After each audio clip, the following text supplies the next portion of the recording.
I was fired for being late, 25 minutes late. The reason I stopped to help a pregnant woman change a tire in the rain. 25 minutes of kindness cost me everything. My job, my dignity, my daughter's future. My boss didn't care about reasons. He didn't care that I'd given 5 perfect years. He just wanted to humiliate me in front of everyone. But what he didn't know, what none of us knew, was that the woman I helped owned the entire company, and she was about to turn my world upside down. The alarm screamed at 5:45 a.m., but Marcus Hayes had been awake for 20 minutes already. He lay in the pre-dawn darkness, staring at the water-stained ceiling of his bedroom, mentally rehearsing the presentation he'd been preparing for weeks. Today was the day that could change everything for him and Emma. He swung his legs out of bed, bare feet hitting the cold hardwood floor of their small rental on Maple Street. The autumn chill had already settled into the bones of the old place. He made a mental note again to check if they could afford to run the heat a little higher this month. Probably not. Not until after the promotion came through. If the promotion came through. Marcus pushed the thought away and padded down the narrow hallway, pausing at his daughter's door. Through the crack he could see 8-year-old Emma sprawled across her twin bed, one arm dangling off the side, the other clutching her stuffed penguin, the last gift her mother had given her. Emma's dark curls spread across the pillow like a halo. For a moment, Marcus just watched her breathe. That familiar ache in his chest never quite went away. Sarah had been gone 3 years now. 3 years since the stage 4 breast cancer took her. 3 years of being both mother and father, of packed lunches and parent-teacher conferences, of braiding hair with YouTube tutorials and trying to explain why mommy wasn't coming back. 3 years of holding it together because Emma needed him to, and he had held it together. Barely. But today could be the turning point they desperately needed. Marcus moved to the kitchen, flicking on the light to reveal the cramped space that served as their command center. The refrigerator hummed loudly, covered in Emma's artwork held up by mismatched magnets. Bills were stacked on the counter, some opened, some he hadn't had the courage to face yet. The kitchen table, small and wobbly, held his laptop surrounded by printed spreadsheets and presentation notes. He reached for the coffee maker, the one luxury he allowed himself, and pressed the button. Nothing happened. He pressed it again. Still nothing. Marcus felt his jaw tighten as he unplugged it and plugged it back in, trying again with the same result. No, no, no, he muttered, checking the outlet with his phone charger. The outlet worked fine. The coffee maker, his faithful companion through countless early mornings and late-night budgeting sessions, had finally given up the ghost. Not today. Please, not today. But begging didn't fix broken appliances. Marcus leaned against the counter, closing his eyes and taking a deep breath. It was fine. He'd get coffee at work. He had bigger things to worry about than caffeine. He pulled bread from the bag, sliding 2 slices into the toaster. While he waited, he opened the fridge to grab butter and eggs. The light inside flickered weakly, and Marcus made another mental note he couldn't afford to act on. Everything in this house was held together with hope and duct tape. The smell hit him before he saw the smoke, that acrid, burning scent that meant he'd been lost in thought too long. Damn it! He popped the lever, and 2 pieces of charcoal ejected onto the counter. He waved away the smoke, hoping the alarm wouldn't trigger and wake Emma. Of course it triggered. The shrill beeping filled the small house as Marcus grabbed a dish towel and fanned the detector. Through the noise, he heard Emma's door open. "Daddy," her small voice cut through the chaos. "Is there a fire?" "No, baby, it's okay," Marcus called out, still waving the towel. "Daddy just burned the toast. Go back to bed for a few more minutes."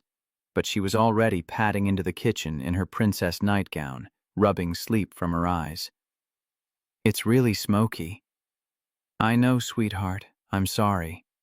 The alarm finally stopped, and Marcus tossed the ruined toast into the trash. He checked his watch, which was 47 a.m. His carefully planned morning was already falling apart, and he hadn't even gotten Emma dressed yet. "Are you making breakfast?" Emma climbed onto one of the kitchen chairs, her legs swinging. "I was trying to." Marcus attempted a smile. "How about cereal instead?" "Can I have the one with the marshmallows?" "Nice try. The marshmallow one is for weekends. You can have the honey wheat puffs." Emma wrinkled her nose but didn't argue. She knew the rules. They'd had the conversation about everyday cereal versus special cereal enough times that she'd memorized it along with her multiplication tables. As Marcus poured her bowl, he mentally recalculated his morning timeline. If Emma could get dressed without issue, if they could find her shoes on the first try, if traffic cooperated, he could still make it to Fresh Mart Regional Headquarters by 8:30 a.m. The presentation was at 900. He'd have just enough time to review his notes and grab that desperately needed coffee. "Daddy, can you help me pick out my clothes?" Emma asked through a mouthful of cereal. "Sure, baby. Eat up first, though. We need to move fast this morning. Daddy has a really important meeting at work." Emma's eyes widened with interest. "The one you've been practicing for?" "That's the one." "Are you going to be the boss?" Marcus laughed softly as he rinsed the burnt pan in the sink. "Not the boss exactly. But if this goes well, I'd be a supervisor. It means more money, which means we can maybe fix the heater and you could do gymnastics like you've been asking about." "Really?" Emma's face lit up like Christmas morning. "Can I get a leotard with sparkles?" "Let's not get ahead of ourselves." Marcus cautioned, but he was smiling. This was why it mattered. Not for him, he could live on burnt toast and broken coffee makers forever. But for her, to give her the childhood she deserved, the opportunities that had been slipping through his fingers month after month. 20 minutes later, after Emma had changed outfits twice, and Marcus had located her missing shoe under the couch, they were finally ready to leave. Marcus wore his best suit, the charcoal gray one Sarah had helped him pick out years ago. It was slightly worn at the elbows, but he'd paired it with a crisp white shirt and his lucky blue tie. He looked professional, confident, like someone who deserved a promotion. He grabbed his presentation folder, his keys, and the brown paper lunch bag he'd packed for Emma the night before. "Do I look okay?" he asked Emma, straightening his tie in the hallway mirror. She studied him seriously, then nodded. "You look like a superhero going to work." "A superhero, huh?" "Yeah, like the ones that wear suits. You know, the secret identity ones." Marcus felt warmth spread through his chest. He knelt down to her level. "Thank you, sweetheart. That means a lot." He kissed her forehead. "Now let's get you to Mrs. Patterson's house, and then Daddy's got to save the world." Mrs. Patterson was their neighbor, a retired teacher who watched Emma before and after school for a price Marcus could barely afford but absolutely needed. She was a godsend, patient, kind, and genuinely fond of Emma. The morning air was crisp and heavy with moisture as they stepped outside. Dark clouds gathered on the horizon, and Marcus felt the first drops of rain as he unlocked his aging Honda Civic. The car was 12 years old with 180,000 miles on it, but it ran. And that was what mattered. He'd just buckled Emma into her booster seat when she said, "Daddy, I forgot to show you something." "What's that, baby?" She dug into her backpack and pulled out a piece of construction paper. "We had to draw our hero in school. I drew you." Marcus took the paper and his throat tightened. There he was, rendered in crayon, a stick figure with dark hair and a huge smile, wearing what appeared to be angel wings. Above the drawing in Emma's careful print, she'd written, "My dad, he helps people." "Emma." His voice came out rougher than he intended. "Mrs. Thompson said we're putting them up on the wall for parent night. She said mine is really good because you help people even when you're tired." Marcus pulled his daughter into a hug, pressing his face into her hair so she wouldn't see the tears pricking his eyes. "I love you so much, baby girl." "I love you too, Daddy. Even when you burn toast." He laughed, the sound breaking through the emotion. especially when I burn toast. He carefully folded the drawing and slipped it into his presentation folder. I'm keeping this with me today for luck. The drive to Mrs. Patterson's took only 5 minutes. The elderly woman answered the door in her usual cardigan and warm smile, already holding a plate of homemade banana muffins. There's my favorite girl, Mrs. Patterson exclaimed as Emma bounded inside. I just pulled these out of the oven. You're a lifesaver, Helen, Marcus said gratefully. I should be done by 5:36 at the latest. No rush, dear. We'll have a grand time. Good luck with your meeting. Thank you. I really appreciate everything you do. Back in the car, Marcus felt the nervous energy building. He had 45 minutes to make a 30-minute drive. Plenty of time. He merged onto the highway, mentally reviewing his opening statement. He'd researched the proposal for months, a new inventory management system that could save Freshmart Regional approximately $200,000 annually across their 12 locations. He'd run the numbers a dozen times, created detailed projections, even mocked up sample reports. His boss, Thomas Garrett, had been less than encouraging. Garrett was old school, the kind of manager who valued face time over innovation, who seemed to resent employees who showed initiative. But the regional director would be in this meeting. If Marcus could impress Mr. Morrison, Garrett's opinion wouldn't matter. The rain began in earnest as Marcus crossed into the commercial district, where Freshmart's regional headquarters stood, a sleek glass building that always seemed incongruous with the blue-collar neighborhood surrounding it. He was making good time, would arrive at 8:25, have plenty of time to. That's when he saw her. On the side of the road, just past the Morrison Avenue exit, a black Mercedes sat with its hazard lights blinking. A woman stood beside it in the pouring rain, one hand waving frantically at passing traffic, the other cradling what was unmistakably a pregnant belly. Marcus's foot instinctively moved toward the brake, then hesitated over the gas pedal. His eyes flicked to the dashboard clock, 8:17 a.m. He had time, but not much. If he stopped, if there was a problem, if it took longer than a few minutes. He looked at the woman again. She was drenched, her business clothes plastered to her body, her face a mask of desperation as car after car passed her by. No one was stopping. In the rain, in the morning rush, with their own problems and schedules and deadlines, everyone just drove past. Marcus's hands tightened on the steering wheel. He thought of Emma's drawing in his folder. My dad. He helps people. He thought of Sarah, who used to tease him about stopping to help every stranded motorist, every lost tourist, every person who looked like they needed a hand. You're going to make us late to our own wedding, she'd joked once. But she'd loved that about him. He thought of the presentation, the promotion, the gymnastics classes, and the fixed heater and everything riding on the next hour. The woman waved again, more desperately this time. Damn it, Marcus muttered and pulled onto the shoulder. The rain hammered against his windshield as he put the car in park. Through the downpour, he could see the woman turn toward him, hope flooding her face. Marcus grabbed his old rain jacket from the back seat. It had a broken zipper, but it was better than nothing, and stepped out into the storm. He was soaked within seconds. Thank God, the woman gasped as he approached. She was younger than he'd thought from the car, probably early 30s, with long blonde hair plastered to her face and mascara running down her cheeks. Her hand rested protectively on her belly, which looked about 6 or 7 months along. I've been here for 25 minutes. No one would stop. What's the problem? Marcus had to raise his voice over the rain. Flat tire. I tried to call a tow truck, but they said at least an hour, and I have... She checked her phone with a shaking hand. I have a critical meeting in 40 minutes downtown, and I can't miss it. I just can't. Marcus was already moving to the back of her car, noting the deflated rear passenger tire. Do you have a spare... I think so.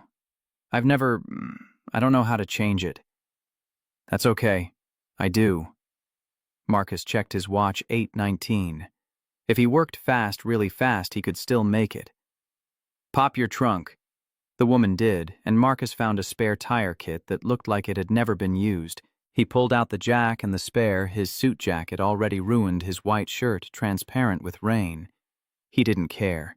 He'd made the choice the moment he pulled over, and he'd make it again. "I'm Victoria, by the way," the woman said, hovering nearby. "Victoria Grant." "Marcus Hayes." He positioned the jack under the car's frame. "You should wait in your car, Miss Grant. No point in both of us getting soaked. I can't just sit there while you're in a suit. You must have somewhere important to be, too." "I do," Marcus admitted, cranking the jack. "But you're pregnant and stranded. That trumps a work meeting." Victoria's voice wavered. "I don't know how to thank you. Everyone just kept driving past and I started to panic. What if something happened to the baby? What if—" "Hey!" Marcus paused his work to look up at her. Rain streamed down his face, but he smiled. "You're okay. The baby's okay. We're going to get you to your meeting on time." "All right."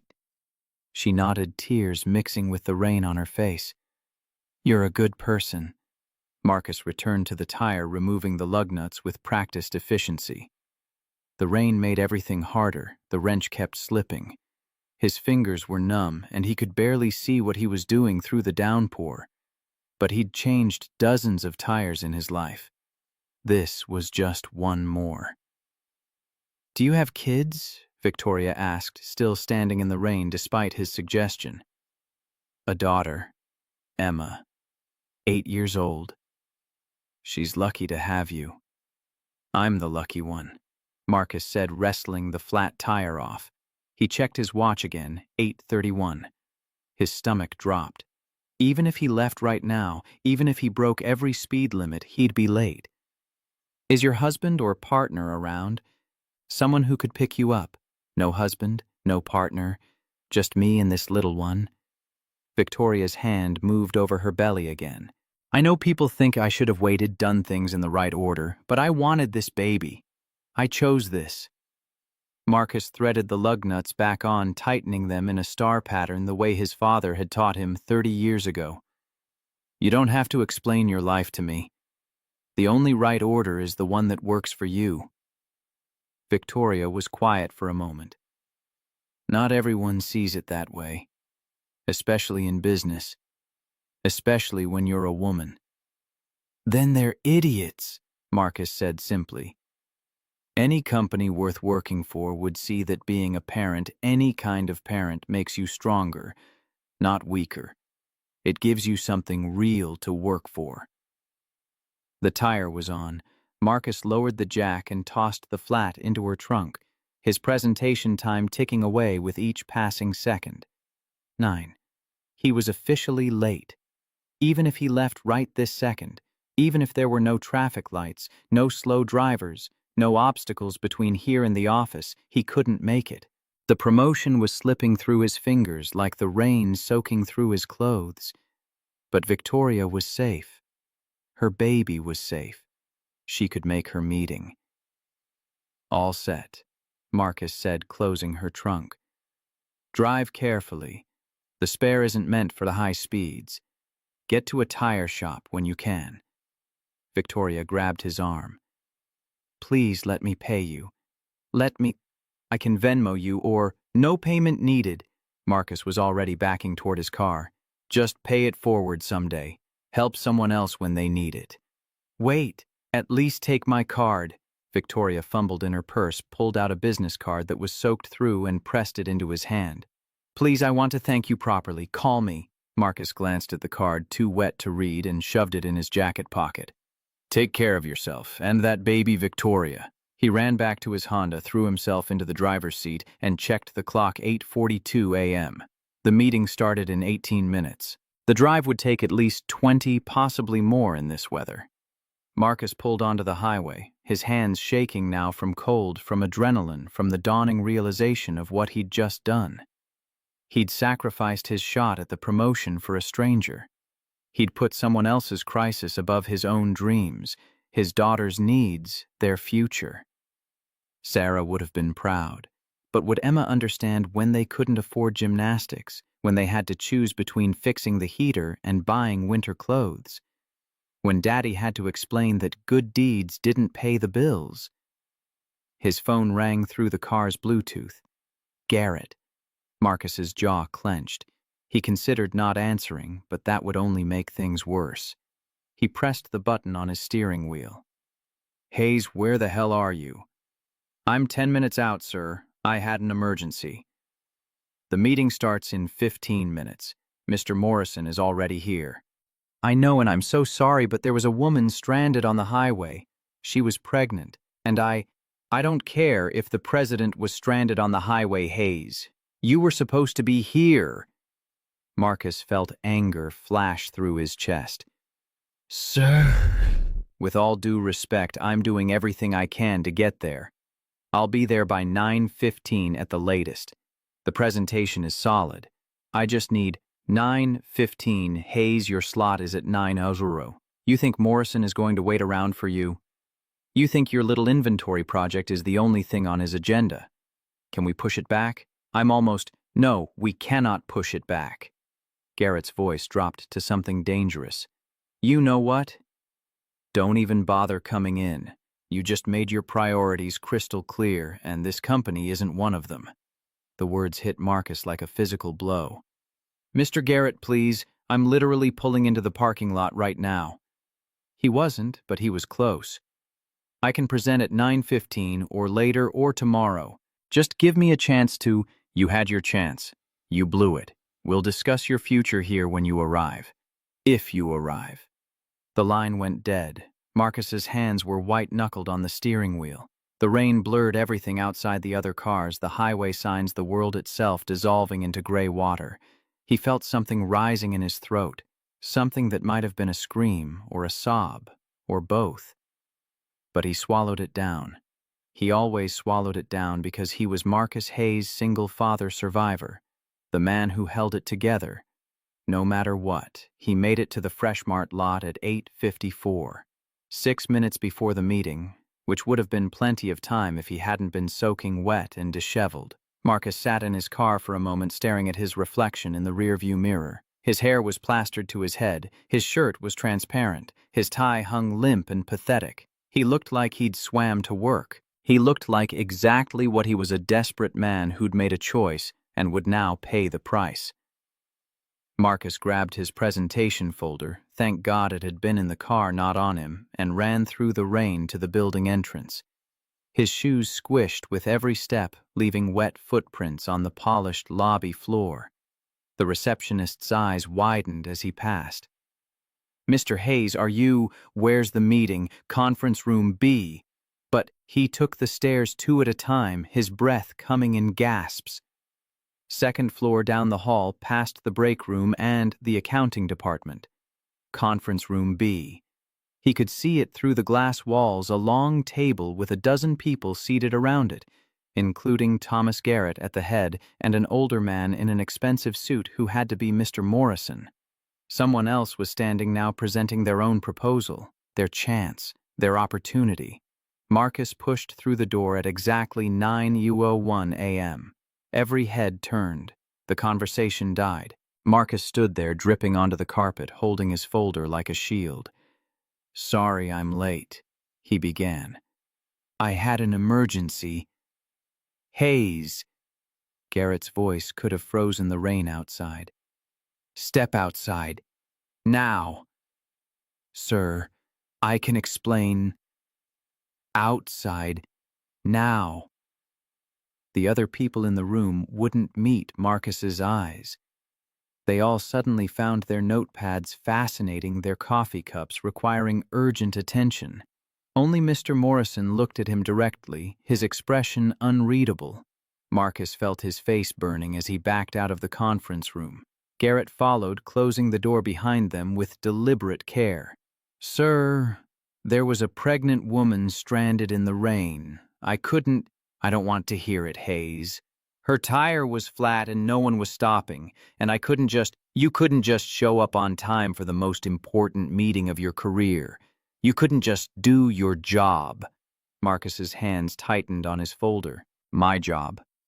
My job as a human being is to help when someone needs your job, Garrett said, his voice low and dangerous. is whatever this company tells you it is.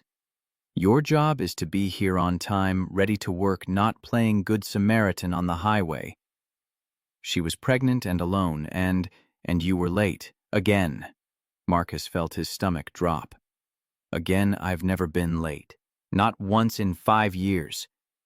Garrett pulled out his phone, tapped a few times, and showed Marcus the screen. 3 weeks ago. 7 minutes late.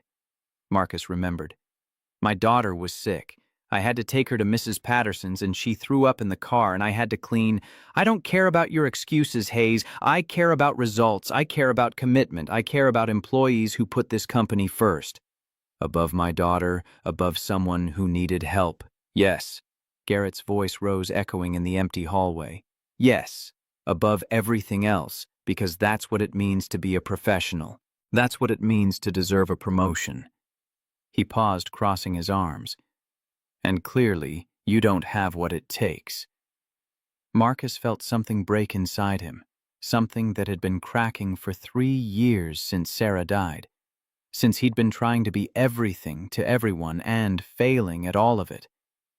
You're right, he said quietly.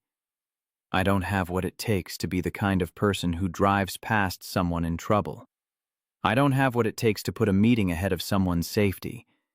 And if that's what this company values, then maybe I don't belong here. Finally, something we agree on. Garrett's expression was cold. You're fired, Hayes. The words seemed to come from very far away. What? You're fired, effective immediately. Clean out your desk and leave your badge with security. You can't. I have bills. I have Emma. I need this job. You should have thought of that before you decided to play hero. Garrett turned back toward the conference room. I'll have HR process your final paycheck. It'll include your remaining PTO, so you should get about 2 weeks' pay. Use it to work on your time management. Thomas, please. Marcus hated the desperation in his voice, but he couldn't stop it. Please. I've worked here for 5 years. I've never missed a deadline. Never had a customer complaint. Never. You were late. You missed your presentation. You wasted Mr. Morrison's time. Those are the facts, Hayes. Everything else is just excuses. Garrett paused with his hand on the conference room door. You know what your problem is? You think being a nice guy matters. It doesn't. Results matter. Reliability matters. And you just proved you have neither. Garrett walked back into the conference room, leaving Marcus standing alone in the hallway, dripping rainwater onto the carpet, holding a presentation no one would ever see. Through the glass walls, Marcus could see the meeting resuming. Someone else was standing now, presenting their own proposal. Life at Freshmart Regional was moving on without him, as if he'd never existed. Marcus walked to his tiny desk in the corner of the third-floor workspace. Not even a cubicle, just a desk in the open floor plan where everyone could hear everyone else's calls and smell everyone else's lunches. It had never bothered him before. He'd been grateful just to have a job. His things fit into a single cardboard box. A framed picture of Emma. His world's best dad mug, a Mother's Day gift she'd been so proud of. A stapler he'd bought himself because the company ones kept disappearing, and the crayon drawing Emma had made. My dad. He helps people. Marcus sat at his desk, his former desk, and stared at that drawing. The rain continued outside, softer now, like the sky itself was exhausted. Around him, his co-workers pretended to work while obviously watching his humiliation. A few looked sympathetic. Most looked away. This was what kindness bought you in the real world, a box of personal items and 2 weeks' severance. His phone buzzed, a text from Mrs. Patterson. Emma wants to know if you got the promotion. She's so excited. Marcus stared at the message, his vision blurring. How was he supposed to tell his daughter? How was he supposed to explain that Daddy lost his job because he stopped to help someone, that he'd learned all the wrong lessons about what mattered in life? Another buzz. Mrs. Patterson again. She says she knew you'd get it because you're a superhero. Marcus closed his eyes and let the tears come silent and hot, rolling down his face as he sat at his desk surrounded by co-workers who pretended not to notice. He cried for his lost job, for his daughter's broken dreams, for every bill he wouldn't be able to pay, and every opportunity that had just evaporated. But mostly he cried because even now, even after everything he knew, he'd make the same choice again. If he saw Victoria Grant stranded in the rain tomorrow, he'd stop, because that was who he was. And apparently that was exactly who the world didn't need. Marcus closed the box, picked it up, and walked to the elevator. With each step, he felt the weight of failure pressing down on him. The elevator doors opened, and he stepped inside, turning to face the office one last time. Through the glass walls of Conference Room B, he could see Garrett laughing at something Mr. Morrison had said. Neither of them looked his way. The elevator doors closed on his career at Freshmart Regional, closed on 5 years of loyalty and hard work, closed on the promotion that would have changed everything. And all Marcus could think about was Emma's face when he had to tell her daddy wasn't a superhero after all. He was just unemployed. The rain had stopped by the time Marcus pulled into Mrs. Patterson's driveway, but the sky remained gray and heavy, as if the world itself was holding its breath. He sat in his car for a long moment, staring at the cardboard box on the passenger seat. Inside it was everything he'd accumulated in 5 years at Freshmart Regional. It looked pathetic. It looked like exactly what his career had amounted to, a few personal items that could be packed up in 5 minutes and forgotten in 6. He checked his phone, 11:47 a.m. Emma wouldn't be home from school until 3:30. He had nearly 4 hours to figure out what he was going to tell her. 4 hours to practice smiling while his world crumbled. 4 hours to become the father she deserved instead of the failure he actually was. Marcus forced himself out of the car, leaving the box behind. He'd get it later. Right now he couldn't bear to carry that physical reminder of his humiliation into Helen Patterson's warm safe house. Mrs. Patterson answered on the second knock, her face brightening, before confusion crossed it. "Marcus, what are you doing here? I thought you had that big meeting." "I did. It didn't go as planned." His voice came out smaller than he intended. Helen Patterson looked at him, his rumpled suit still damp, his tie askew, his face probably showing exactly how he felt, and her weathered hand found his. "Oh, honey. Come inside."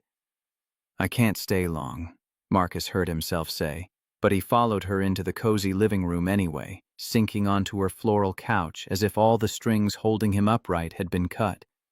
Helen sat beside him, her hand gripping his. She didn't ask what happened. She just waited. The way good teachers learn to wait, giving him space to find the words. "I got fired." "Oh, Marcus." "I was late to the meeting because I stopped to help someone and my boss fired me. 5 years of perfect service, and it all came down to 25 minutes of kindness." Helen's grip tightened on his hand. "Oh, Marcus." "How am I supposed to tell Emma she thinks I'm a superhero? She drew me with angel wings, Helen. Angel wings." His voice cracked. "And I'm just a guy who can't even keep a job, who can't provide for his daughter, who can't—" "Stop." Helen's voice was firm, the same tone she'd probably used on countless students over the years. "Stop that right now. You did the right thing, Marcus Hayes. You helped someone who needed it. That's not failure. That's integrity." "Integrity doesn't pay the mortgage." "No, but it's what your daughter will remember. Not whether you were a supervisor or an associate, but whether you were a good man." Helen stood moving to her kitchen. "When was the last time you ate?" Marcus couldn't remember. Breakfast had been burnt toast he'd thrown away. "I'm not hungry." That wasn't the question. She was already pulling out bread, lunch meat, cheese. Marcus wanted to protest, but exhaustion won. He let her make him a sandwich while he pulled out his laptop and started the brutal reality of job searching. Retail management positions, warehouse supervisor openings, inventory coordination roles. He started applying one after another, knowing that his resume now had a giant black mark, terminated for cause. His phone rang. Unknown number. Marcus almost ignored it. Probably another recruiter, but something made him answer. Marcus Hayes. Yes. Mr. Hayes, my name is Patricia Morales from Horizon Community Solutions. We received your resume and would like to schedule an interview. Marcus stopped typing. I didn't apply to your organization. A pause. That's odd. We have your resume in our system submitted this morning. Perhaps through a job board. Marcus hadn't submitted anything today. He'd been busy getting fired. What position is this for? Community Outreach Coordinator, 52 to 58,000 depending on experience. Are you available tomorrow at 10 a.m., 52 to 58,000? That was 10,000 more than he'd been making at Freshmart. Yes, absolutely yes. After hanging up, Marcus stared at his phone like it had just spoken to him in a foreign language. Someone had submitted his resume without telling him. Someone had recommended him for a job he didn't apply for. Someone with excellent judgment, Patricia had said. He pulled out Victoria Grant's business card from his wet jacket pocket, still damp but readable now. Victoria Grant, CEO, Grant Industries. He Googled it. His breath caught. Grant Industries. Massive conglomerate. Owned 40-plus companies across retail logistics manufacturing. Estimated net worth of CEO $400 million. And buried deep in the portfolio list, Freshmart Regional. The woman he'd helped owned the company that just fired him. Marcus's hands were shaking as he scrolled through more results. Victoria Grant, age 35. Stanford MBA, Forbes, 30. Under 30 years ago. And there a photo of her at some charity gala, elegant in an evening gown, smiling confidently at the camera. The same woman who'd stood in the rain, desperate and alone. Helen. His voice came out strange. The woman I helped this morning. She owns Freshmart. She owns the company that just fired me. Helen dried her hands and came to look at his screen. And now someone submitted your resume to a non-profit.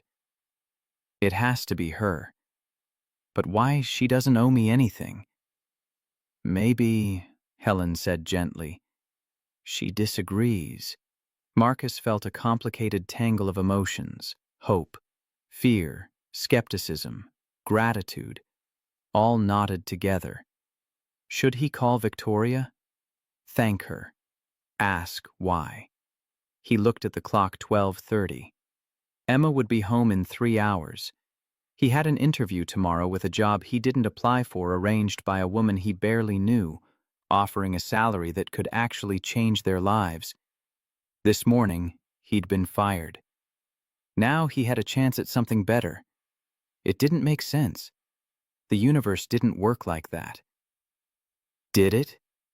His phone buzzed. A text from an unknown number. Mr. Hayes. This is Victoria Grant. I hope I'm not overstepping. Can we talk? Marcus stared at the message. Then he called her. She answered on the first ring. Marcus, thank you for calling back. Miss Grant, did you submit my resume to Horizon Community Solutions? I did. I hope that's all right. After this morning, I looked into what happened. I called Thomas Garrett. Do you know what he told me? Marcus's stomach tightened. What? He said you were unreliable, that you'd been late multiple times, that firing you was justified, so I requested your personnel file from Freshmart's HR department. Her voice hardened. Marcus, you had 5 years of perfect reviews, 5 years of exceeding expectations. 1 instance of being 7 minutes late last month when your daughter was sick. That's it. Thomas Garrett lied to me, to the CEO of his parent company. He lied to you. He did.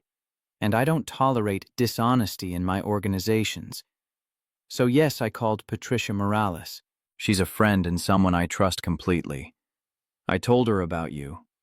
I gave her your file, your performance reviews, everything that showed what kind of employee you really are. Marcus couldn't process this. Why? Why would you do that? Victoria's voice softened. Because what happened to you was wrong. You helped me when I needed it, and you lost your job for that. I had the power to do something about it, so I did. But I didn't help you expecting anything in return. I know. That's exactly why I wanted to help you. A pause. Marcus, the interview tomorrow is real. Patricia makes her own hiring decisions. But I wanted you to have a fair shot, that's all.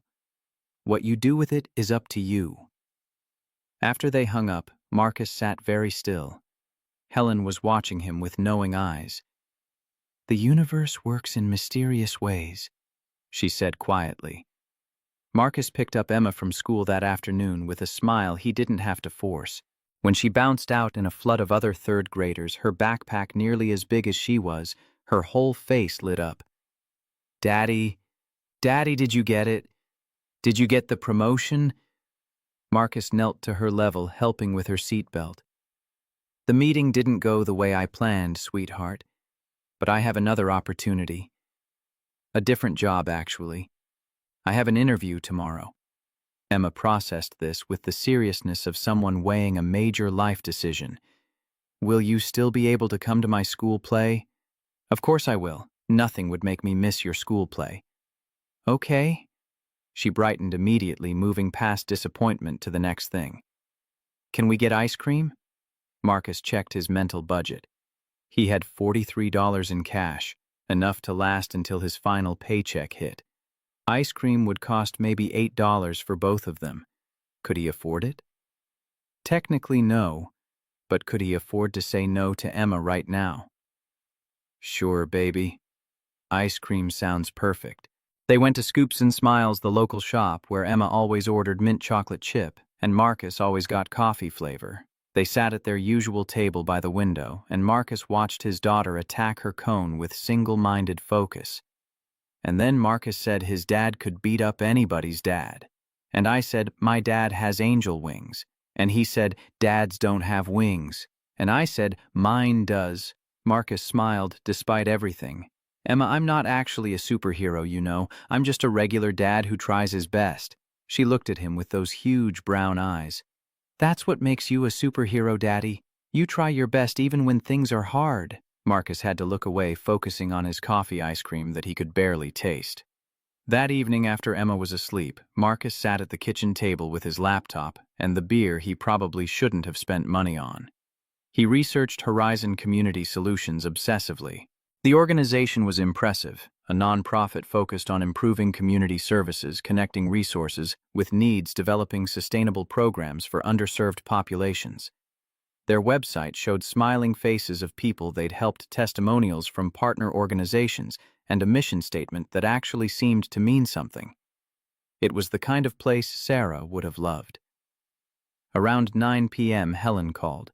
How are you holding up? I don't know. This morning I was unemployed and terrified. Now I have an interview for a job that pays better than Freshmart ever did. It doesn't make sense. Maybe it doesn't have to make sense. Maybe you just accept the blessing and do your best with it.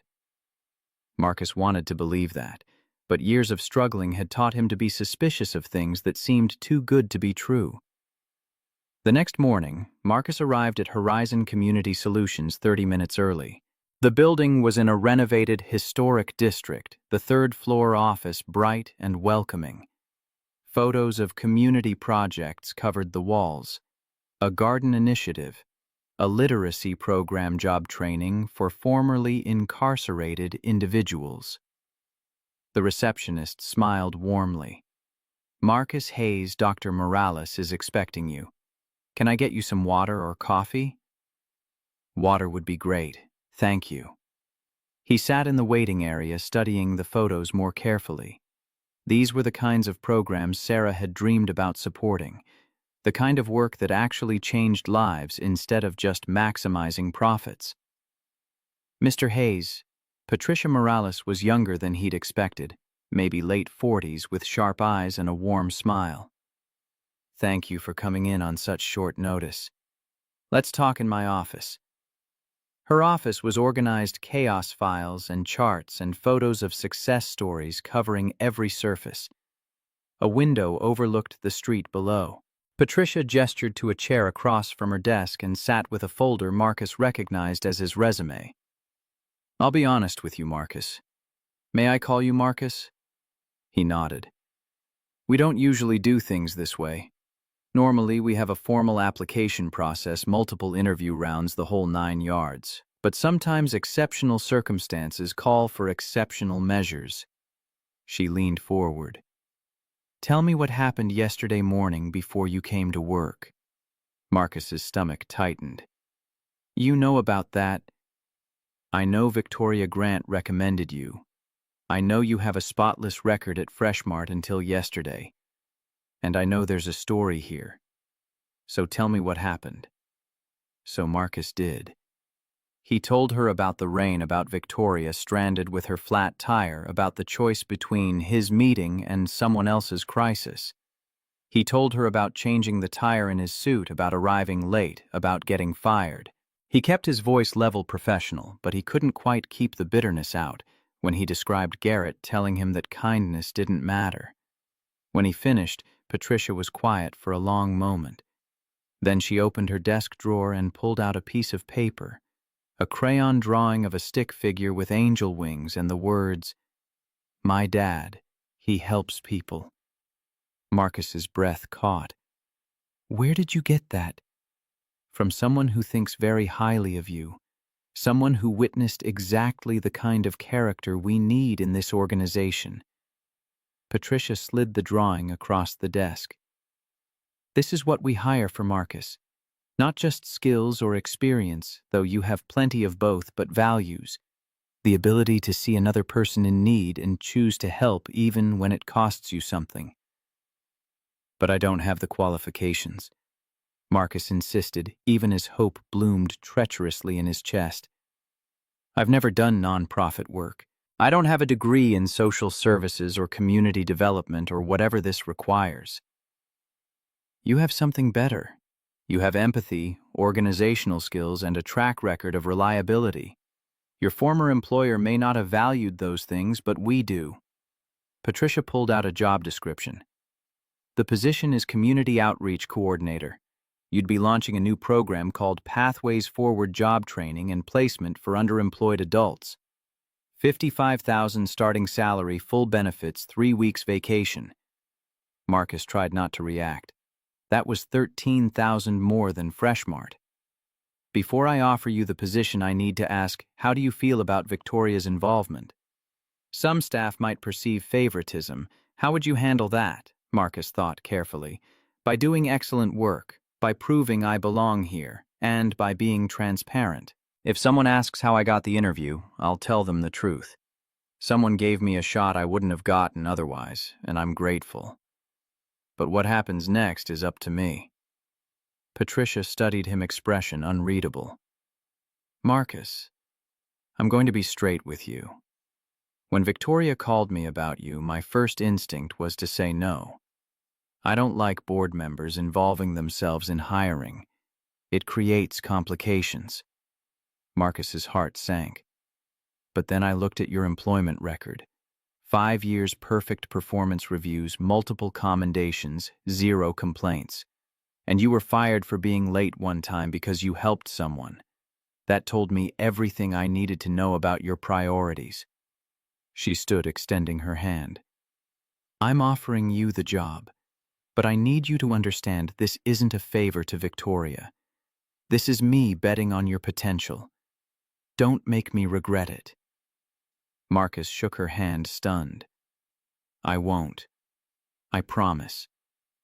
Welcome to Horizon Community Solutions, Marcus. You start Monday." Walking out of that building in a daze, Marcus sat in his car for 5 minutes, just trying to process what had happened.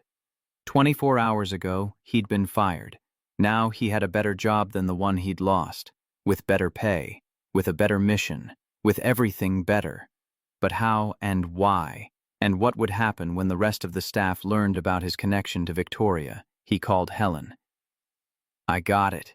I got the job." Her squeal of delight made him pull the phone away from his ear. "Marcus, that's wonderful. I knew it would work out. I still don't understand how this happened. Does it matter?" Sometimes we just need to accept blessings when they come. But Marcus couldn't shake the feeling that this was too easy, that there would be a price to pay, that somewhere, somehow, this would blow up in his face. Monday morning came fast. Marcus arrived 30 minutes early wearing the same charcoal suit, now dry cleaned and pressed. The office culture was completely different from Freshmart. Casual but professional. No cubicles, just open workspace with plants and natural light. People wore jeans and sweaters, not suits. They smiled, collaborated, seemed to actually enjoy being there. Patricia met him in the lobby. "Marcus, right on time. I like that about you already." She handed him a visitor badge. "We'll get you a permanent ID card by the end of the week. Come on, let me show you to your office." Office, yes. Marcus had assumed he'd have a cubicle, maybe shared workspace. "You're a program coordinator. Of course you have an office." She led him down a hallway, past the reception desk, past a break room where several people gathered around a coffee maker. She stopped at a door near the end of the hall. "Here we are? It's small, but it's yours."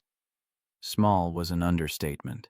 The office was maybe 10 by 10 feet, with a window overlooking the street, a desk with a computer, 2 chairs for visitors, and an empty bookshelf. But it was his. After 5 years of working at a desk in an open floor plan where everyone could hear his phone calls, this tiny room felt like a palace. "The computer password is taped underneath the keyboard. I know, terrible security, but we'll have you set up a new one today. There's a welcome packet in the top drawer with all the paperwork HR needs. And this," Patricia handed him a folder, "is the overview of your first project."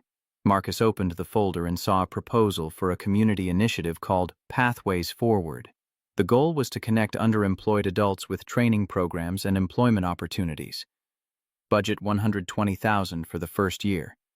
Goal: serve 40 participants, 70% job placement rate. Timeline: launch in 8 weeks. "This is incredible," Marcus said, scanning the document. "It's also a lot of work. You'll be coordinating with multiple partner organizations, tracking dozens of participants, managing a budget, and reporting outcomes to our board of directors." Patricia leaned against his desk. "Marcus, I'm not going to sugarcoat this. This program is going to be challenging. You'll make mistakes. You'll have setbacks. But I believe you can do it. I won't let you down." "I know you won't. Staff meeting is at 9 in the main conference room. That'll give you a chance to meet everyone." After she left, Marcus sat at his desk, and took a long moment to just breathe. Through his window, he could see the street below. People walking to work, cars passing by. The ordinary rhythm of a Monday morning. But nothing about this felt ordinary. The staff meeting at 9 was exactly what Marcus needed to feel grounded. The team at Horizon Community Solutions was smaller than he'd expected, only about 15 people, but they were passionate, articulate, genuinely committed to the work. Patricia introduced him. "Everyone, I want you to meet Marcus Hayes, our new community outreach coordinator. Marcus will be launching Pathways Forward." Warm applause. Marcus stood, feeling every eye on him. "Hi, I'm Marcus. I come from retail management, so this is new territory for me. I'm excited to learn from all of you. Welcome to the team." A woman in her early 40s smiled. "I'm Jennifer Kim, Housing Program Manager. If you need anything, just ask." Others introduced themselves: Rafael Santos from Youth Services, Maya Johnson from Education Programs, and then Derek Price, Volunteer Coordinator. A man in his early 40s, arms crossed. "So you're Patricia's special project." The room went quiet. "I'm the new community outreach coordinator," Marcus said carefully. "Right. The guy Victoria Grant personally recommended. We all got the memo." Others looked uncomfortable. Jennifer shook her head slightly at Derek. Patricia intervened.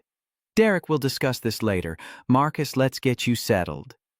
As they dispersed, Marcus realized this was going to be harder than he thought. The first week was a blur of orientation system training and information overload. Marcus met with Patricia to discuss pathways forward in detail. He met with the IT manager to get set up on their database. He met with the finance director to review his program budget. He met with the communications coordinator to discuss outreach strategies. By Friday, his head was spinning with names and processes and acronyms. But Derek's hostility was constant. In the break room, Marcus would enter and Derek would leave. In meetings, Derek would question every suggestion Marcus made. In hallway conversations, Derek would make pointed comments about nepotism and special treatment. The second Monday, Marcus made his first mistake. He'd scheduled 2 meetings for the same time, one with a potential training partner and one with Jennifer about participant recruitment. He'd been so careful with his calendar, but somehow the overlap happened.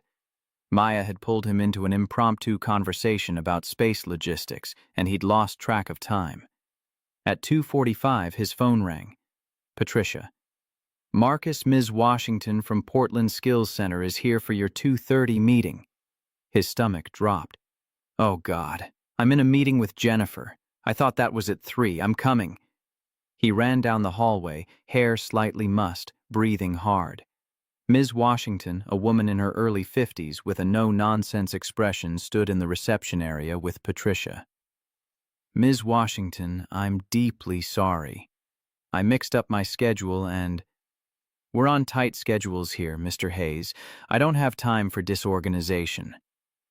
The meeting lasted 15 minutes instead of the planned 60. Ms. Washington left with a vague promise to consider the partnership, but no real commitment. After she left, Patricia closed her office door. Marcus, sit down. Patricia, I'm so sorry. That was a stupid mistake. I don't want excuses. I want results. Her voice was sharp. Marcus, I vouched for you. I told the board you were worth taking a chance on. But you have to step up. This isn't Freshmart. We can't just order new inventory if we mess up. These partnerships, these participants, they're depending on us. I understand. It won't happen again. It can't, because Derek is out there right now telling everyone you're not qualified. Don't prove him right. That hit harder than the firing had. Marcus left her office feeling like he'd failed before he'd really started. Week 3 brought the real test. Marcus had recruited 8 participants for the pilot cohort of Pathways Forward. Diverse backgrounds, 2 in healthcare training, 3 in IT, 2 in skilled trades, 1 in construction. He'd spent dozens of hours on intake interviews, coordinating with training centers, setting up tracking systems. One of his first participants was Robert Anderson. 28 years old, former addict, 2 years sober, wanted to rebuild his life. He'd worked construction before addiction destroyed his career, lost custody of his 5-year-old daughter, been living in sober housing fighting every single day. Marcus saw himself in Rob's desperation, the same threadbare hope, the same fear that one mistake would destroy everything. This is my chance, Rob said in their first meeting. Get certified, get steady work, eventually get my daughter back. I won't screw this up, Mr. Hayes, I promise. The first week went great. Rob showed up early to training, engaged, asked questions. Marcus was proud. He told Patricia he's going to be one of our success stories. Week 2, Rob missed a session. Marcus called, no answer. The next day, Rob showed up with a vague apology about family issues. Week 3, Rob missed 2 sessions. Marcus drove to the sober living facility. The manager shook his head. Rob moved out 3 days ago. Don't know where he went. Marcus's stomach sank. Week 4, police called. Rob had been arrested for drug possession, violating probation, facing 18 months. Marcus visited him in jail. Rob sat on the other side of the glass, devastated, ashamed. I screwed up. I'm sorry. I let you down. What happened? Ran into old friends. They said just one time. I thought I could handle it. I was wrong. Tears streamed down Rob's face. I'm a failure. I'm always a failure. Marcus leaned forward, hand pressed against the glass. You're not a failure until you stop trying. And I haven't given up on you yet. But Derek had a different perspective.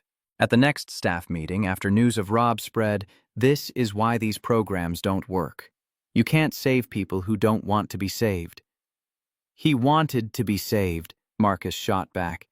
He slipped. And now Pathways Forward has a failure before it's even 3 months old. Great start, Marcus, Patricia intervened. Derek, enough. Rob is a person, not a statistic. But the damage was done. Whispers started. Marcus doesn't know what he's doing. He only got this job because of Victoria Grant. He's going to make us all look bad. Marcus worked 70-hour weeks trying to prove them wrong. The other 7 participants were thriving. Linda Martinez, a 42-year-old single mom, completed medical billing certification and got a hospital job at $38,000 a year. James Porter, a 55-year-old laid-off machinist, was placed at a manufacturing plant making $45,000. Keisha Brown, a 29-year-old formerly homeless woman, was excelling in IT training. But all anyone seemed to remember was Rob. Week 8 brought the crisis Marcus had been dreading. Thomas Garrett resurfaced. Marcus received an email. Subject, recommendation request. Marcus, a potential employer, has contacted me for a reference. As your former supervisor, I'm obligated to provide an honest assessment. I wanted to give you a heads up that I'll be describing the circumstances of your termination, including your unreliability and poor judgment. Best regards, Thomas. Marcus's hands shook as he called Patricia. Did you contact my former employer? No. Our background check went through HR, not supervisors. Why? Marcus explained. Patricia's expression darkened. That's concerning. Let me make some calls. An hour later, she came to his office and closed the door.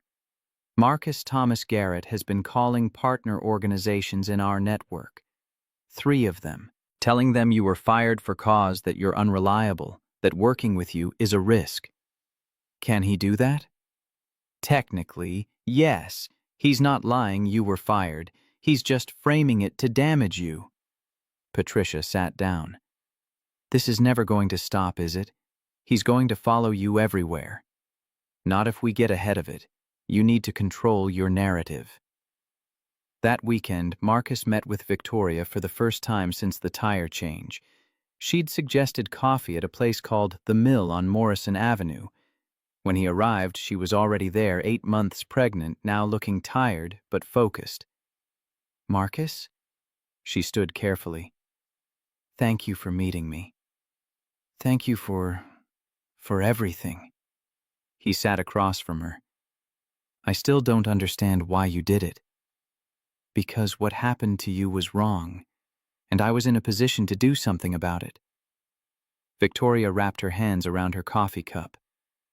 I heard about Thomas's campaign. Patricia called me. He's trying to destroy me before I even have a chance. I know. And I want to stop him. I can fire him, Marcus. 1 phone call. He'd be gone by tomorrow. Marcus felt torn. That would just prove Derek right, that I'm using you for revenge. Or it would prove that actions have consequences. Thomas destroyed you for helping someone. He lied to his superior. He's now actively sabotaging you. Why should he get away with it? Because if you fire him, I'll never know if I earned my success or if it was just handed to me. Victoria's eyes showed respect. So what do you want to do? I want to succeed so completely that his opinion becomes irrelevant. They talked for another hour discussing pathways forward, the challenges ahead, the pressure Marcus was under. Victoria shared details about her own struggles, being a female CEO, being pregnant and single in the corporate world, the constant need to prove herself. As Marcus left, a man with a camera took their photo through the window. 3 days later, the article appeared. Non-Profit Transparency Watch published a piece titled Grant Industries CEO Accused of Using Donor Influence to Secure Job for Friend. The article detailed everything, Marcus helping Victoria being fired. Victoria sitting on Horizon's board, Marcus hired within days. Photos of them at the coffee shop. Quotes from anonymous sources suggesting favoritism. The comments section exploded.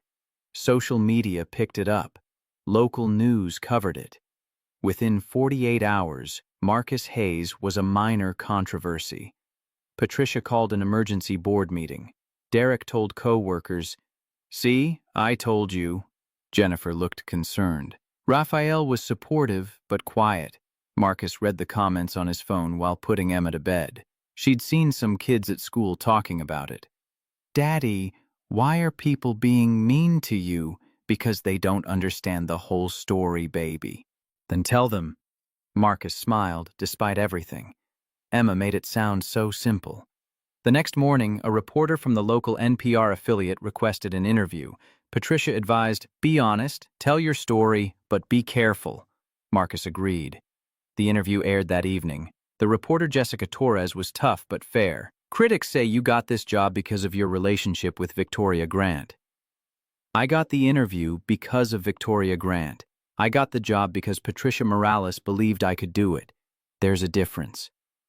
"But don't you see how this looks?" "I see how it looks. I also see the work I'm doing." 7 participants in Pathways Forward have gotten jobs in the past 8 weeks.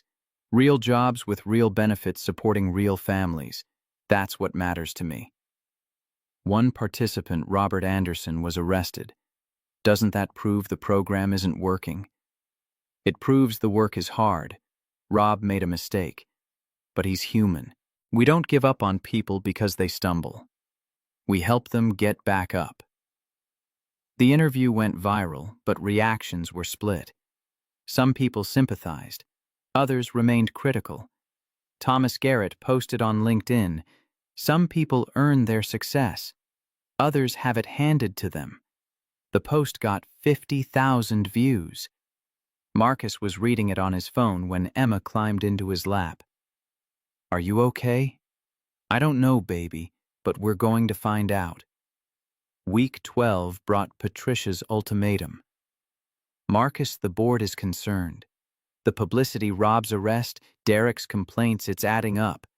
They want a 3-month review instead of 6 months. You have 4 weeks to show results." 4 weeks? I know it's not fair, but fair doesn't matter right now. Results do. Marcus worked like a man possessed. He doubled down on the 7 successful participants. He visited Rob in jail every week. He documented every success, every placement, every family stabilized. He created detailed reports showing outcomes, cost per participant, return on investment. And he started preparing for what he knew was coming, the board meeting, where he'd have to defend not just his program, but his right to be there at all. 3 weeks later, Victoria went into labor. 3 weeks early, just like the article said, might happen. She called Marcus at midnight. "I'm at St. Mary's Hospital. Can you come? My parents are in Florida, and I don't want to do this alone." Marcus hesitated. "Victoria, I barely know you. You're the only person I trust right now. Please." He called Helen to watch Emma and drove to the hospital. Victoria was in active labor, 6 centimeters dilated, scared despite her CEO composure. "I'm terrified," she admitted between contractions. "What if I'm a terrible mother?" "You won't be. You're already thinking about what's best for your child. That's all parenting is." They talked for hours between contractions. Marcus held her hand, reminded her to breathe, told her stories about Emma's birth, to distract her from the pain. At 2:37 a.m., Ethan Grant was born 7 pounds 2 ounces healthy. Cry. Perfect. Victoria held him weeping. "Hi, baby. I'm your mom." Marcus witnessed it from the corner of the room, feeling profound gratitude for being included in such a sacred moment. "Marcus," Victoria looked up at him, "I want you to be Ethan's godfather. Not in a religious sense, I'm not particularly religious, but in the sense of someone who's committed to being in his life. Will you?" Marcus felt the weight of the request. "Victoria, that's huge." "I know, but I can't think of anyone better. You're the kind of man I want my son to become." then I'd be honored. He left the hospital at dawn exhausted, but somehow lighter. Then his phone buzzed. A text from Patricia. Derek filed formal complaint with board about your spending. Emergency meeting Monday 9 a.m. Bring documentation. The peace shattered instantly. Monday morning, Marcus walked into the board conference room with a 3-inch binder of receipts and justifications.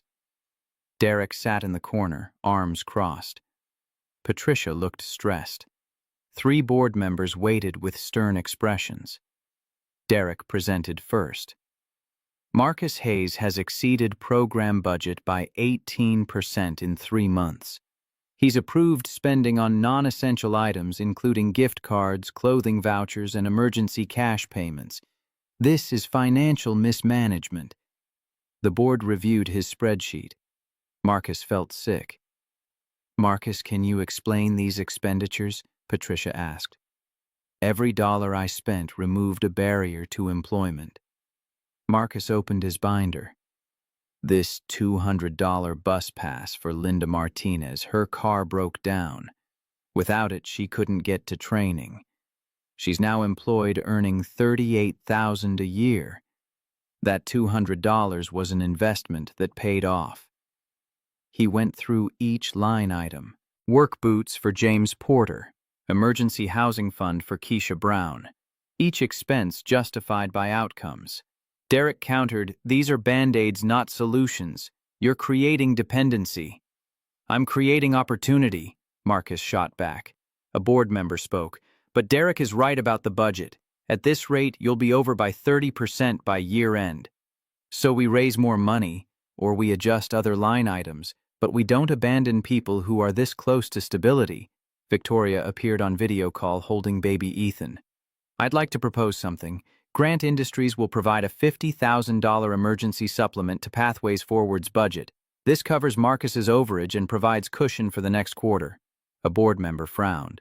Ms. Grant, that's generous, but it doesn't address the sustainability issue. Then let's address it. Marcus, what do you need to make this program sustainable? Employers to commit upfront to hiring graduates. If we had guaranteed placements, we could budget accurately. Done. I'll personally call 10 CEOs today. Derek stood. This is exactly the problem. Every time Marcus fails, Victoria Grant bails him out. He's not succeeding on merit. He's succeeding because he has a billionaire benefactor. The room went silent. Marcus stood. Derek, you're right. Everyone looked shocked. You're right that I've been lucky. Lucky that Victoria gave me a chance. Lucky that Patricia took a risk on me. Lucky that I'm not still unemployed. But here's what you're wrong about. I'm not succeeding because Victoria is bailing me out. I'm succeeding because I'm working. 70-hour weeks, weekends, missed dinners with my daughter. He turned to the board. You want to know the difference between Derek and me? When people fail in my program, I ask, how can I help them succeed? When people fail in his view, he asks, why did we waste resources on them? That's not a budget issue. That's a values issue. The board voted. Pathways Forward would continue with supplemental funding. Marcus got a 3-month performance review instead of 6. After the meeting, Derek quit. I can't work in an organization that values connections over competence. Patricia pulled Marcus aside. You just made a powerful enemy. But you also just became a leader. That night, Thomas Garrett's LinkedIn post went viral. I fired Marcus Hayes for being late. Turns out I did him a favor. Now he's running a nonprofit funded by his billionaire girlfriend. Some people fail upward. Story at 11. The post got 80,000 views, 2,000 comments. Marcus read it on his phone while putting Emma to bed. Daddy, are you okay? I don't know, baby, but we're going to find out. Thomas Garrett's post lit a fire that spread faster than Marcus could contain. By Tuesday morning, the story had jumped from LinkedIn to Twitter, then to local news websites, then to a segment on a morning talk show discussing nepotism in the nonprofit sector. Marcus's name became shorthand for a debate he never asked to be part of. Emma came home from school crying. Kids said you're a cheater, Daddy. They said you didn't earn your job. Marcus held her, feeling rage and helplessness war in his chest. Baby, the truth is complicated. I got help when I needed it. Some people think that's unfair. But you help people all the time. That's not unfair. I know, sweetheart. Then they're wrong. She pulled back, wiping her eyes. They're just wrong. Marcus wished he had her certainty. Wednesday brought an email from a journalist named Jessica Torres, the same one who'd interviewed him before. Subject line, follow-up story, your perspective. Marcus called Patricia. Should I respond? What does your gut say? My gut says hiding makes me look guilty, but talking might make it worse. Then let's control the narrative. But Marcus, be careful. Journalists are skilled at getting you to say things you'll regret. Marcus met Jessica at a coffee shop downtown, recording equipment on the table between them. She was direct from the start. Marcus Thomas Garrett's post has 75,000 shares now. People are calling you everything from opportunist to fraud. What's your response? That Thomas Garrett is a man who fired me for helping a pregnant woman change a tire. His opinion of my character matters less to me than the 7 families who now have stability because of pathways forward. But you can't deny that Victoria Grant's intervention was extraordinary. Most people don't have a billionaire CEO in their corner. You're right, most people don't. That's exactly the problem. Marcus leaned forward. I got lucky. Extraordinarily, improbably lucky. And that shouldn't be what it takes to recover from doing the right thing. The fact that my story is unusual is an indictment of the system, not proof that I don't deserve the opportunity. Jessica scribbled notes. Some critics say you're using your connection with Victoria Grant to advance yourself. That this whole thing pathways forward your position is built on favoritism rather than merit. Then let them look at the data. 7 participants placed in jobs averaging $41,000 annually. Total economic impact of $287,000 in new wages over 12 weeks. Employer retention rate of 87%. Those numbers don't care about how I got the interview. They only care about results. What about Robert Anderson? The participant who was arrested. Marcus felt the familiar ache. Rob made a mistake, a serious mistake. But I visit him every week in jail. His parole hearing is next month. When he gets out, he'll have a spot waiting in Pathways Forward if he wants it. Because giving up on people when they stumble isn't compassion, it's abandonment. The interview aired Thursday evening. Social media reactions split down predictable lines. Some people praised Marcus's honesty. Others called him arrogant. Thomas Garrett posted again, notice he didn't deny using his connection with Grant, because he can't. That post got 40,000 more shares. Friday afternoon, Marcus was reviewing participant files when his phone rang. Unknown number, but something made him answer. Mr. Hayes, this is Alan Crawford from 60 Minutes. We're doing a segment on second chances and social mobility. Your story came up repeatedly in our research. Would you be willing to sit down for an interview? Marcus's hands went numb. 60 Minutes. The actual 60 Minutes. Yes, sir. We'd like to explore how you ended up here, what Pathways Forward is accomplishing, and the broader questions your situation raises about opportunity and fairness in America. I need to talk to my director. Of course. But Mr. Hayes, I should mention we've already reached out to Thomas Garrett. He's agreed to participate. This story is happening with or without you. The question is whether you want your voice included. After hanging up, Marcus sat very still. Then he walked to Patricia's office. 60 Minutes wants to interview me. They're doing a story on second chances. Thomas Garrett already agreed to participate. Patricia closed her laptop. This is big, Marcus. Really big. National exposure. Millions of viewers. Which means millions of people forming opinions about whether I deserve to be here. Or millions of people seeing what you've actually accomplished. Patricia stood, came around her desk. Here's what I know: you're doing excellent work. The numbers prove it. The participants prove it. If 60 Minutes wants to tell that story, maybe we should let them. And if Thomas makes me look like a fraud on national television, then we trust that truth matters more than spin. Marcus wasn't sure he believed that anymore, but he called Alan Crawford back and agreed. The interview was scheduled for the following Thursday. Marcus spent the weekend reviewing every metric, every success story, every piece of data that proved pathways forward worked. Helen helped him practice responses to hostile questions. Emma made him promise to mention her on TV. Tell them your daughter believes in you, she insisted. That's important. Monday brought unexpected support. Linda Martinez, the single mom who'd completed medical billing certification, called Marcus. Mr. Hayes, I saw the news coverage. I wanted you to know if those reporters want to talk to someone about the program, I'll tell them the truth. You saved my life. We were 2 weeks from eviction. Now I have a job with benefits and my kids are in after-school programs for the first time in 3 years. People need to hear that. James Porter called Tuesday. I'm 55 years old. I thought my career was over. You didn't give up on me when I failed the first certification test. Now I'm training younger guys at the plant. If 60 Minutes wants to know what you're really doing, they can call me. By Wednesday, 5 participants had reached out offering to be interviewed. Marcus forwarded their information to Alan Crawford.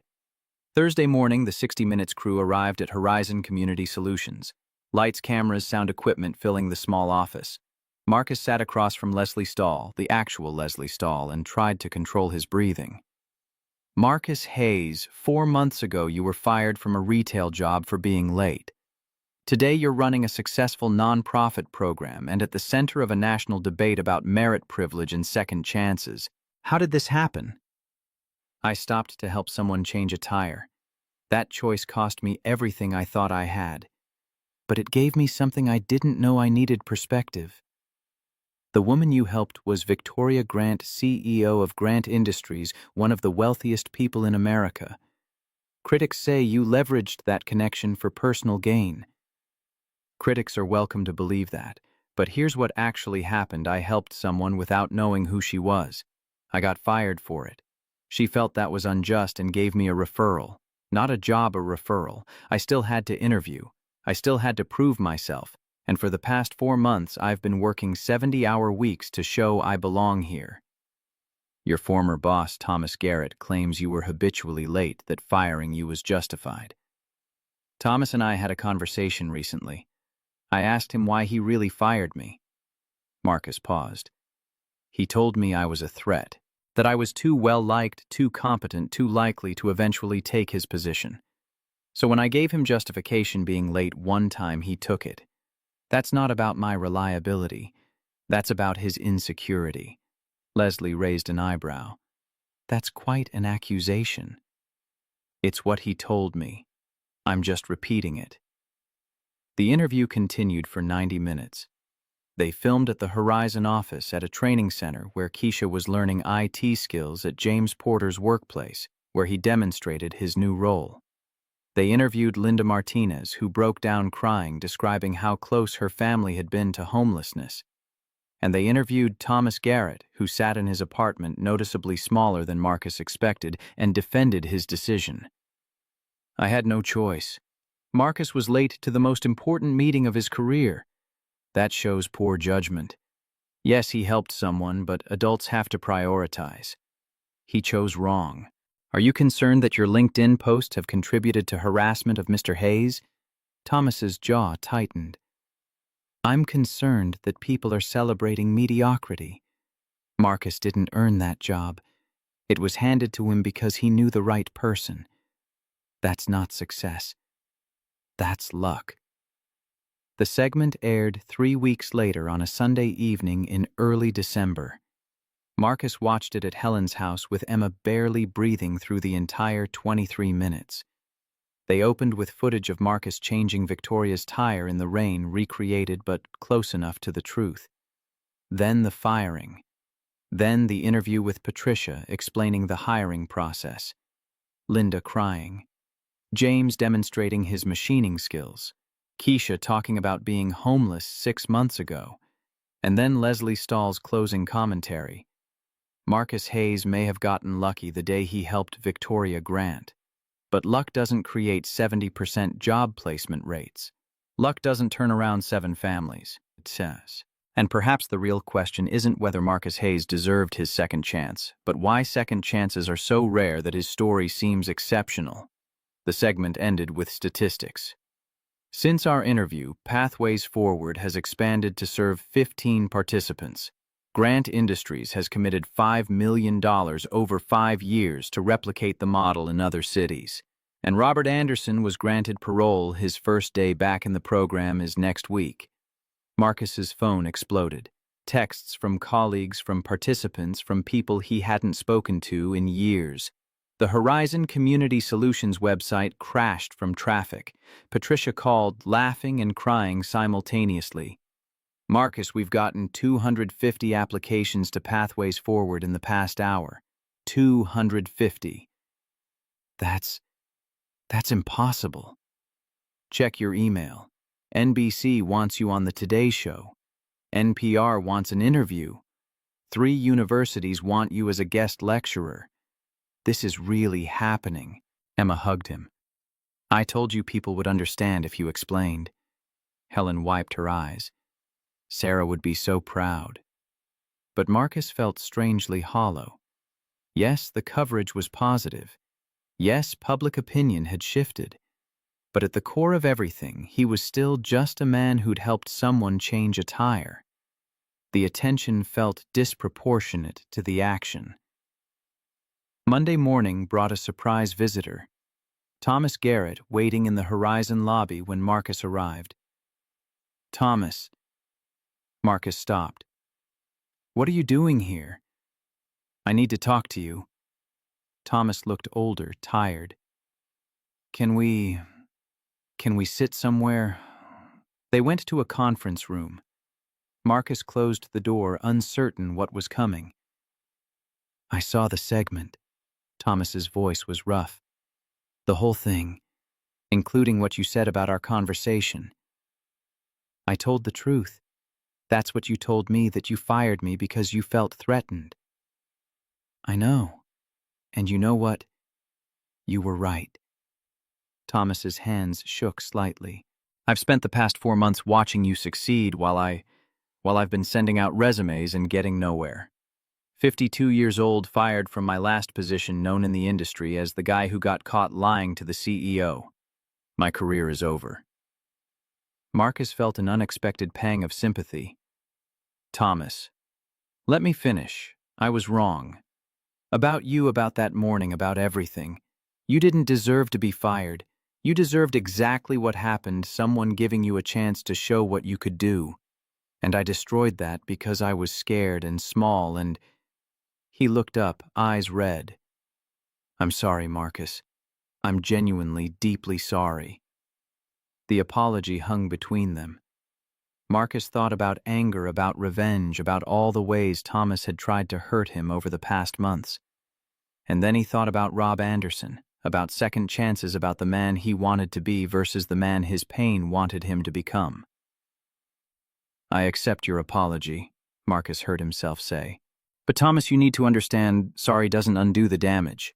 It's just a starting place. I know, that's why I'm here. I want to make it right. However I can. If you need someone to vouch for your character, I'll do it. If you need someone to publicly retract everything I said, I'll do it. If you need... He trailed off. What do you need? Marcus thought for a long moment. I need you to stop attacking me. I need you to let me do my work without constantly defending myself. And I need you to figure out who you want to be, because the man who fired me for helping someone isn't the man sitting here now. No, he's not. Thomas stood. Thank you for hearing me out. And Marcus, for what it's worth, you're doing something important here. Don't let anyone, including me, make you doubt that. After Thomas left, Marcus sat alone in the conference room for 20 minutes processing. Then he called Victoria. Thomas just apologized. In person, seems genuine. That's unexpected. Victoria sounded surprised. How do you feel about it? Honestly relieved. Not because I forgive him, that's going to take time, but because maybe this can finally be over. The media circus or the revenge campaign. Both. They talked for a while longer. Victoria mentioned that Ethan was sleeping through the night now that being a mother was harder and more rewarding than running a Fortune 500 company, that she was thinking about pathways forward expansion plans. Grant Industries Board wants to fund 10 cities in the first year, 20 by year 3. Marcus, this could help thousands of people. That's terrifying and amazing in equal measure. Welcome to my world. She paused. There's something else. I want to make you director of national programs. You'd design the model train, others expand to multiple cities. It's a significant promotion, $80,000 base salary plus equity stake in the initiative. Marcus's breath caught. $80,000, nearly double his current salary, enough to not just survive but actually build something. Victoria, I don't know if I'm ready for that kind of responsibility. You're already carrying it. I'm just making it official. He accepted. How could he not? December brought a flurry of activity. Marcus trained 3 new program coordinators for sites in Seattle, Denver, and Chicago. He traveled 1 week per month, bringing Emma during school breaks so she could see what Daddy was building. She loved hotels with pools and room service breakfasts. Are you famous now? She asked during a trip to Seattle. Not famous, just doing work people care about. Mrs. Thompson showed our class the 60 Minutes thing. Everyone was impressed. Marcus smiled. Even the kid who said I was a cheater, especially him. He apologized. Rob Anderson was released from jail 2 days before Christmas. Marcus picked him up personally, drove him to a new sober living facility with stricter accountability, and enrolled him in an accelerated construction management program. Why are you giving me another chance? Rob asked, staring out the car window. I screwed up so bad. Because someone gave me a second chance when I needed it. And I'm not going to be the person who got grace and then refused to give it. Rob was quiet for a long time. I won't let you down again. You might, that's okay. What matters is that you keep trying. 3 months later, Rob graduated his certification program. 6 months after that, he was foreman on a commercial construction site making $52,000 a year. His daughter came to visit him every weekend. The photo he texted Marcus, Rob in a hard hat with his little girl on his shoulders, both grinning, went on Marcus's office wall next to Emma's angel wings drawing. January brought another surprise. Patricia promoted Maya Johnson to run Pathways Forward in Portland, while Marcus focused on national expansion. She was perfect for it, organized, compassionate, tough when needed. You built something special here, Patricia told Marcus during the transition meeting. Now go build it everywhere else. By spring, Second Chances Initiative, the national program's official name, was operational in 12 cities. By summer, 20 cities. The model worked partner with local training centers, provide wraparound support, guarantee job placements through employer commitments, track outcomes ruthlessly. Year 1 results came in September. 487 participants served, 72% job placement rate, average salary, $43,500 total economic impact of $14.9 million in new wages. The board of Grant Industries was thrilled. Philanthropic organizations started reaching out. Universities wanted to study the model. Ted invited Marcus to speak. Absolutely not. He told Victoria, I'm not a public speaker. You've done dozens of interviews. That's different. TED Talks they're polished, rehearsed. I'd just be a guy stumbling through a story about changing a tire. That's exactly what they want. The human behind the data. He reluctantly agreed. The talk was scheduled for October in Vancouver. No, Victoria caught the mistake. Portland conference, not Vancouver. We keep it domestic. Marcus spent 6 weeks preparing. Helen helped him practice. Emma timed his run-throughs. He rewrote the speech 11 times, trying to find the right balance between personal story and program impact. The day of the talk, he stood backstage shaking. 1,800 people in the audience. Live stream going to thousands more. Emma sat front row with Helen, giving him thumbs up. He walked out to polite applause and stood at the red circle. Took a breath. 4 years ago, I was fired for being late to work. 25 minutes late. The reason I stopped in the rain to help a pregnant stranger change a tire, he told the story. The choice, the firing, the desperation. Victoria's intervention, Patricia's faith, the first participants, Rob's struggle and eventual success, Linda's family finding stability, the expansion to 20 cities. People ask me if I deserved my second chance. The honest answer is I don't know. What I do know is that I'm not special. I'm not uniquely deserving. I just got lucky. I helped someone who had the resources to help me back. He paused, looking at the audience. But here's the thing about luck. It shouldn't be what determines whether good people get opportunities. Second chances shouldn't require random encounters with billionaire CEOs. They should be built into how we operate as a society. The Second Chances Initiative isn't charity, it's justice. It's recognizing that everyone stumbles. Everyone faces circumstances beyond their control, and everyone deserves the chance to recover without their entire future being destroyed. Rob Anderson, one of our first participants, relapsed into drug use during his training. He went to jail. Many programs would have cut him loose. We didn't. Because people aren't statistics.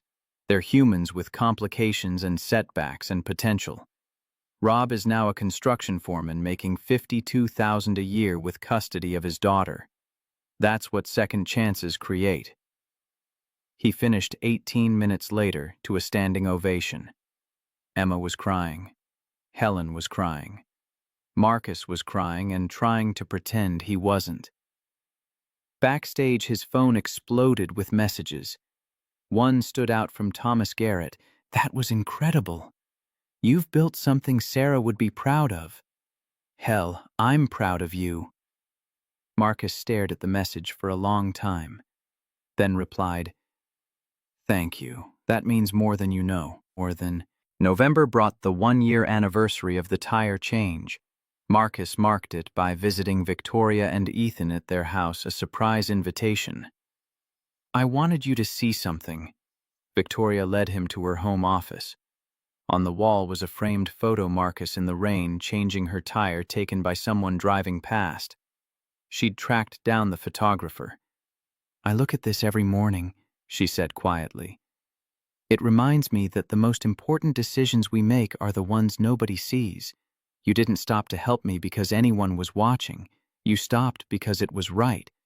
Ethan, now walking unsteadily, toddled over and grabbed Marcus's leg. Up! Marcus lifted him, and the little boy laughed. Unca Marcus. Close enough. Victoria smiled. He's been practicing your name all week. They had dinner together, Victoria, Ethan, Marcus, and Emma. It felt like family. Not the family Marcus had lost, but a new kind, chosen, built through shared values and mutual support. On the drive home, Emma was quiet. Then, Daddy, Miss Victoria is nice. She is. Do you love her? Marcus nearly swerved. What? No, sweetie. We're friends. Good friends, but not like that. Okay. I just wondered. Emma went back to her tablet. Mrs. Thompson says you need to find someone to marry again eventually. Mrs. Thompson is very concerned with my personal life, apparently. She means well. Marcus smiled, despite himself. I know, baby. But right now I have you and my work and a lot of people depending on me. That's enough. Was it? Some nights, Marcus wondered. The loneliness was real. But so was the fear of letting someone in, of being vulnerable again, of risking the kind of pain Sarah's death had caused. Maybe someday. But not yet. December brought another development. The Gates Foundation announced a $10 million grant to expand Second Chances initiative to 50 cities over 3 years. The press conference was at Grant Industries headquarters with Victoria Marcus and representatives from the Gates Foundation. A reporter asked, "Mr. Hayes, some critics still say your success is built on nepotism rather than merit. How do you respond now, 2 years later?" Marcus didn't hesitate. With data. In 2 years, Second Chances Initiative has served over 3,000 participants across 20 cities. 71% job placement rate. Average salary, $43,800. Total economic impact of $131 million in new wages. Those numbers don't care how I got my start. They only care about results. What about the perception that, let me stop you there. Marcus's voice was firm but not angry. I'm not going to spend the rest of my career defending how I got a chance. I'm going to spend it making sure more people get chances. If that makes me undeserving in some people's eyes, I can live with that. The 3,000 families with stable incomes probably can too. After the press conference, Victoria pulled him aside. That was perfect. Confident without being defensive. I'm tired of apologizing for being helped, Marcus admitted. At some point, you have to just own your story and move forward. Exactly, she smiled. You've come a long way from the guy dripping on my carpet 2 years ago. That seems like another lifetime. In some ways it was. February brought an unexpected full-circle moment. Marcus was driving Emma to school on a rainy Tuesday morning. Oregon winters never changed when he saw a car with hazard lights on the shoulder of the highway. A man standing next to it waving at traffic. Marcus didn't hesitate. He pulled over immediately. The man looked shocked as Marcus got out. "Oh man, thank you. I've been here 20 minutes and nobody would stop." "What's the problem?" "Dead battery. I have jumper cables but no one to jump it. I've got a job interview in 30 minutes, and I can't miss it. It's with this new program, Second Chances Initiative. I messed up at my last job, and this might be my only shot to—" Marcus pulled out his jumper cables. "Let's get you there." "You're a lifesaver. I'm David, by the way." "Marcus." He popped his hood. "Tell me about this job interview." "It's for an IT training program. I got fired from my last position for missing too much work. My mom was sick and I was taking care of her. Nobody would hire me after that, but this Second Chances place, they actually listened to your story instead of just seeing terminated on your resume." Marcus smiled as he connected the cables. "Sounds like a good program." "You know anything about it?" "A little bit. I think you'll do great at the interview. Just be honest about what happened and show them you're ready to work hard." 5 minutes later, David's car started. He grabbed Marcus's hand. "Thank you so much. I'll pay this forward, I promise." "I know you will." Marcus got back in his car. As he drove away, Emma looked at him. "That was someone going to interview for your program." "It was." "And you didn't tell him you're in charge of it." "Didn't seem relevant. He needed a jump start. I had cables, that's all that mattered." Emma smiled. "You're still helping people even when nobody's watching. That's the only time it really counts, baby." 3 weeks later, David completed his interview process and was accepted into the Seattle program. His case manager sent Marcus an update. David mentioned someone helped him when his battery died before the interview, said the guy's name was Marcus. Small world. Marcus smiled and filed the report away. April brought Marcus's 39th birthday. Helen threw a party at her house with Emma Victoria and Ethan Patricia and the Horizon team, several Pathways Forward participants, including Rob, Linda, and James. Thomas Garrett sent a gift basket with a card, "To New Beginnings. Thank you for showing me what forgiveness looks like." Marcus stood in Helen's backyard watching Emma chase Ethan around while Rob showed James photos of his daughter's honor roll certificate. Linda was talking with Patricia about potentially becoming a case manager herself. Victoria was laughing at something Maya said. "You built a family." Helen came up beside him. Not the one you expected, but a family. Yeah, Marcus felt the truth of it. Yeah, I did. Sarah would be happy for you, not just the professional success, but this people who care about you and each other. I think about her every day. Wonder what she'd say about all this.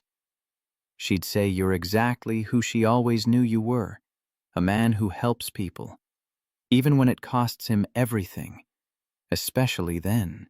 That night after Emma was asleep, Marcus pulled out Sarah's journal, the one she'd given him years ago that he'd barely used. He wrote about the past 2 years, the firing, the fear, the unexpected grace of Victoria's help, Rob's struggle and triumph, the expansion of second chances, David on the side of the road, the family he'd built from the rubble of loss. He wrote, I don't know if I deserved my second chance, but I know I've tried to be worthy of it. I've helped hundreds of people find their own second chances. I've proven that character matters, that kindness matters, that the right thing is still the right thing even when it destroys you. Emma drew me with angel wings. She was wrong and right at the same time. I'm not a hero. I'm just someone who stopped in the rain. But maybe that's all heroes are, regular people who choose compassion when it would be easier to drive past. I miss you, Sarah. Every single day. But I'm okay now. More than okay. I'm building something that matters. Something you would have loved. And I'm doing it with people who chose to help me when I needed it most. Thank you for teaching me that kindness isn't weakness, that helping others doesn't diminish you, that the measure of a life isn't in what you achieve but in what you give. He closed the journal and sat in the quiet kitchen for a long time. Through the window he could see rain starting to fall. He smiled. Let it rain.